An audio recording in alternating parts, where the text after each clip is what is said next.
Hi friends, welcome to my YouTube channel GK English. আমি জয়দেব। আশা করি তোমরা সকলেই ভালো আছো।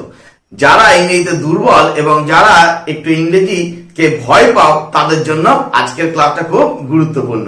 তোমরা খুব সহজেই অল্প সময়ের মধ্যে বাক্য রচনা করতে পারবে। চলো তাহলে আমরা কিভাবে বাংলা থেকে ইংরেজি ট্রান্সলেট করব তার সহজ ট্রিকটা শিখে। আজকে আমরা শিখবো হ্যাভ টু বা has to, shall have to, will have to, had to এগুলোর ব্যবহার। এই ছোট্ট ছোট্ট ট্রিকের মধ্যে দিয়ে আমরা খুব সহজেই বাংলা থেকে ইংরেজিতে ট্রান্সলেট করতে পারবো উইদাউট টেন্স, কোন রকম টেন্স ছাড়াই। টেন্সের প্রয়োজন নেই, শুধু জাস্ট কয়েকটা ফর্ম মনে রাখলে কি খুব সহজে আমরা বাংলা থেকে ইংরেজি করতে পারবো। চলো তাহলে ভিডিওটা শুরু করি। মনে রাখো আজকের ক্লাসটা হবে সবচেয়ে গুরুত্বপূর্ণ এবং মজাদার, তোমাদের জন্য সত্যি খুব ইম্পর্টেন্ট। যদি তোমাদের ভালো লাগে তাহলে অবশ্যই একটা লাইক করে দিও। চলো তাহলে আজকের ভিডিওটা শুরু করি। প্রথমেই করবো আমরা হ্যাভ টু বা হ্যাজ টু। হ্যাভ টু বা হ্যাজ টু কখন ব্যবহার করতে হয় চলো আমরা একটু শিখে নিই। মনে রাখবে বর্তমান কালে কোনো বাক্যে যদি আমাদেরকে তে হয় কথাটা ইউজ করতে হয়, তে হয়, যেমন আমাকে যেতে হয়, আমাকে খেতে হয়, আমাকে নাচতে হয়, এইরকম বাক্যের শেষে যখন আমরা তে হয় কথাটা ইউজ করব তখন আমরা ইউজ করব কি হ্যাভ টু বা হ্যাজ টু। তাহলে হ্যাভ টু বা হ্যাজ টু কখন বলবে? যখন বাক্যের শেষে আমরা তে হয় এই কথাটা ইউজ করব। আমাদের ফর্মটা হবে এরকম, সাবজেক্ট প্লাস হ্যাভ টু বা হ্যাজ টু। হ্যাভ টু কখন বসে? অনেকজন থাকলে হ্যাভ টু বসে, একজন থাকলে হ্যাজ টু বসে। মনে রাখবে এখানে ইউটা ব্যতিক্রম, অর্থাৎ ইউ এর পরে হ্যাভ বসে একজন বোঝালেও। তাহলে প্রথমে বসলো সাবজেক্ট, তারপরে হ্যাভ টু বা হ্যাজ টু, তারপরে ভার্বের প্রথম ফর্ম অর্থাৎ V1, ভার্বের প্রথম ফর্ম, তারপরে বাক্যের বাকি অংশটা আমাদেরকে লিখে দিতে হবে। তাহলে আমরা খুব সহজেই করতে পারবো, এই বাংলা থেকে ইংরেজিতে ট্রান্সলেট করতে পারবো। চলো তাহলে উদাহরণে কি বলছে দেখো, আমাকে কলকাতা যেতে হয়। তাহলে কলকাতা যেতে হয়, আই হ্যাভ টু, যেহেতু আই বসবে আমি, আমাকে যখন অ্যাজ এ সাবজেক্ট বসে তখন কি করতে হয়, আমাকেটা আই হয়ে যায়।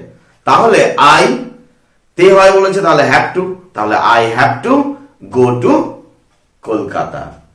আবার যদি বলে এরকম যে আমাকে প্রতিদিন নাচতে হয়, তাহলে I have to dance everyday বা ডেইলি। তাদের প্রতিদিন কাজ করতে হয়, তাহলে they have to do the work. They প্রথমে বসলো, তারপর হ্যাভ টু, তারপর V1 do, they have to do the work daily. তাদেরকে প্রতিদিন কাজ করতে হয়, বা they have to work daily এই কথাটা বললেও কি হবে। আবার যদি এরকম বলে যে ছেলেগুলিকে প্রতিদিন ক্রিকেট প্র্যাকটিস করতে হয়, তাহলে কি হবে, the boys have to practice, the boys have to practice daily। কোথায়? ইন দা ফিল্ড আমরা অ্যাড করতেই পারি। তাহলে এইভাবে আমাদের কি করতে হবে, যখন আমাদের বাংলা বাক্যে তে হয় কথাটা ইউজ হবে তখন হ্যাভ টু বা হ্যাজ টু ইউজ করে খুব সহজে কি ইংরেজিতে ট্রান্সলেট করতে পারবো।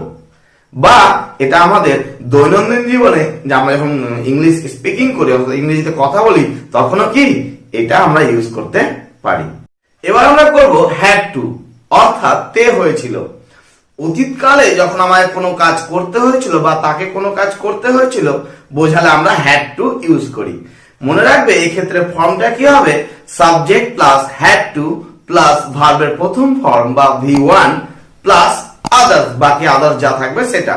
কিরকম এক্ষেত্রে? তাহলে ফর্মটা কি হলো, subject plus had to plus V1 plus others. তাহলে এক্ষেত্রে কি যখনই তে হয়েছিল বোঝাবে তখন কি বলবে, হ্যাড টু।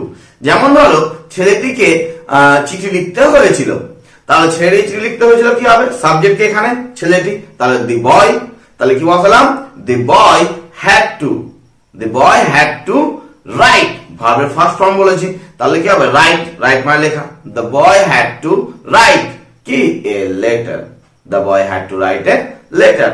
আবার ধর এরকম বললো যে আমাকে উপন্যাসটি পড়তে হয়েছিল, এখানে দেখো তে হয়েছিল রয়েছে, তাহলে আই হ্যাড টু, আমাকে বলেছে আমি সাবজেক্ট, সাবজেক্ট হিসাবে আমাকে কি হয়ে যাবে, আই হয়ে যাবে, তাহলে I had to read the novel, আমাকে উপন্যাসটি পড়তে হয়েছিল। আবার বলতে পারি লোকটিকে শিশুটিকে নিয়ে মেলায় যেতে হয়েছিল, তাহলে তে হয়েছিল আবার এখানে আছে, তাহলে কি হবে, the man had to take the child. The man had to take the child কোথায়? To the fair. তাহলে এরকম ভাবে আমরা তে হয়েছিল বাংলা বাক্যের শেষে তে হয়েছিল থাকে, তাহলে কি had to কথাটা ইউজ করে করতে পারবো, ইংরেজি বাংলা থেকে ইংরেজিতে ট্রান্সলেট করতে পারবো খুব সহজেই। এবার চলো আমরা করব shall have to বা will have to। বাংলা বাক্যে যখন ভবিষ্যৎকালে কোনো কাজ করতে হবে, যখন কোনো কাজ করতে হবে বোঝায়, তখন আমাদের ইউজ করতে হয় shall have to বা will have to। যেমন ধরো লোকটিকে গান গাইতে হবে, মেয়েটিকে নাচতে হবে, এরকম বাংলা বাক্যে যখন তে হবে ইউজ করবো, যেটা ভবিষ্যৎকালে হবে, তখন আমরা ইউজ করবো shall have to বা will have to। তাহলে বাক্যে যখন আমাদের ভবিষ্যৎকালে কোনো কিছু করতে হবে বোঝাবে, তখন আমরা ইউজ করবো shall have to বা will have to। দেখো এই ক্ষেত্রে ফর্মটা কি হলো? Subject plus shall have to বা will have to plus V1 plus object. এইবার দেখো shall have to কখন বুঝতে হবে? will have to। I এবং হি এর পরে বসবে shall have to, বাকি ক্ষেত্রে will have to। তবে মনে রাখবে আমরা যখন কোনো কিছু জোর দিয়ে বলি তখন সব ক্ষেত্রে কি will have to বসে। I will have to বসতে পারে, he will have to বসতে পারে। চলো তাহলে আমরা কয়েকটা উদাহরণ দেখে নিই। তোমাকে এবছর পরীক্ষায় পাস করতে হবে, তাহলে you will have to, you will have to তে হবে বলেছে, পাস করতে হবে, তাহলে you subject you will have to pass, pass করা ইংরেজি পাস, তাহলে you will have to pass the exam this year। এই বছর বলেছে তাই this year, you will have to pass the exam this year। আবার ধরো এরকম বললো তোমাকে বই পড়তে হবে, তাহলে কি হবে? you will have to read the book, তোমাকে বইটি পড়তে হবে। তারপর আমাকে নদীতে স্নান করতে হবে, এখানেও তে আছে, তে হবে আছে, তাহলে কি হবে? I shall have to কি take a bath, স্নান করা ইংরেজি আমরা বাথ করতে পারি, কিন্তু যখন আমরা অ্যাজ এ ভার্ব ইউজ করব তখন একটা টেকটা অ্যাড করে নেব, তাহলে কি হবে? I shall have to take a bath in the river। আবার বলতে পারে মেয়েটিকে স্টেজের উপর নাচতে হবে, the girl will have to dance on the stage। তাহলে আমরা খুব সহজেই এই বাংলা বাক্যতে যখন আমরা তে হবে, তে হয়েছিল, তে হয়, এগুলো ইউজ করি, তখন এগুলো খুব সহজেই ইংরেজিতে ট্রান্সলেট করতে পারবো এই ছোট্ট ফর্মগুলো ইউজ করে।